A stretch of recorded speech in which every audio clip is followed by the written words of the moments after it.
여러분은 지금이라도 집을 사야 하나? 이 고민을 하고 계십니까? 아마 주변에서도 이런 말 많이 들으셨을 겁니다. 지금이 바닥이다. 금리만 내려가면 다시 폭등한다. 서울 아파트는 절대 안 떨어진다. 실제로 최근 일부 지역은 가격이 반등하는 모습도 보이고 있습니다. 그러다 보니 사람들의 마음속엔 다시 조급함이 올라오기 시작합니다. 지금 안 사면 또 벼락거지 되는 거 아닐까? 몇 년 뒤엔 더 비싸지는 거 아닐까? 그런데 말입니다. 지금 한국 부동산 시장에서는 대부분의 사람들이 놓치고 있는 아주 위험한 신호가 나타나고 있습니다. 겉으로는 조용해 보이지만 그 안에서는 균열이 조금씩 커지고 있습니다. 오늘은 왜 앞으로 집을 산 사람들이 오히려 후회하게 될 가능성이 커지고 있는지, 그리고 앞으로 살아남는 부동산은 무엇인지 끝까지 말씀드리겠습니다. 많은 사람들은 지금 상황을 단순한 침체 정도로 생각합니다. 잠깐 조정받다가 다시 오르겠지, 이렇게 믿고 있는 거죠.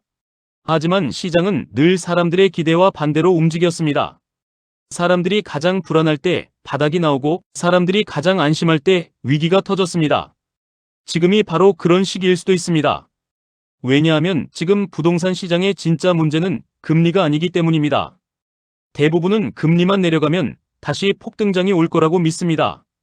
하지만 정말 중요한 건 따로 있습니다. 바로 앞으로 누가 이 집을 사줄 것인가입니다. 생각해 보십시오. 대한민국은 지금 세계 최악 수준의 저출산 국가가 되었습니다. 아이 울음소리는 점점 사라지고 청년들은 결혼과 출산을 포기하고 있습니다. 힘들게 취업해도 집값은 너무 비싸고 대출 이자는 부담되고 미래는 불안합니다. 그러니 자연스럽게 집을 사려는 젊은 세대 자체가 줄어들고 있습니다. 그런데 반대로 시장의 집은 점점 늘어나기 시작합니다. 특히 베이비부머 세대가 본격적으로 은퇴하면서 보유하던 집들이 하나둘 시장에 나오기 시작할 가능성이 커지고 있습니다. 즉, 사려는 사람은 줄어드는데 팔려는 사람은 늘어나는 구조가 만들어지고 있는 겁니다. 이건 단순한 가격 조정이 아닙니다. 대한민국 부동산 시장 자체의 구조가 바뀌고 있다는 뜻입니다. 그리고 그 충격은 이미 지방에서 시작되고 있습니다. 지금 지방 곳곳에서는 미분양 아파트가 빠르게 쌓이고 있습니다. 밤이 되면 불 꺼진 아파트 단지가 늘어나고 건설사들은 할인 분양과 각종 혜택을 뿌리며 버티고 있습니다. 하지만 문제는 여기서 끝나지 않습니다. 건설사가 무너지기 시작하면 그 충격은 금융권으로 번집니다. PF 대출 문제가 터지고 은행과 투자사가 흔들리고 지역 상권과 자영업까지 연쇄적으로 영향을 받게 됩니다. 결국 부동산은 단순히 집값의 문제가 아닙니다. 대한민국 경제 전체와 연결되어 있습니다. 많은 사람들은 말합니다. 그래도 서울은 안전하지 않냐? 하지만 과거 일본도 똑같았습니다. 도쿄는 절대 안 떨어질 거라고 믿었고 부동산 불패 신화는 영원할 거라 생각했습니다. 그러나 버블은 결국 무너졌습니다. 물론 한국이 일본과 완전히 똑같다는 뜻은 아닙니다. 하지만 중요한 건 절대 안전한 시장은 없다는 사실입니다. 특히 지금처럼 인구가 줄어드는 시대에는 더욱 그렇습니다. 그렇다면 진짜 돈 있는 사람들은 지금 어떻게 움직이고 있을까요? 흥미롭게도 그들은 예전처럼 무리하게 대출받아 집을 사들이지 않습니다.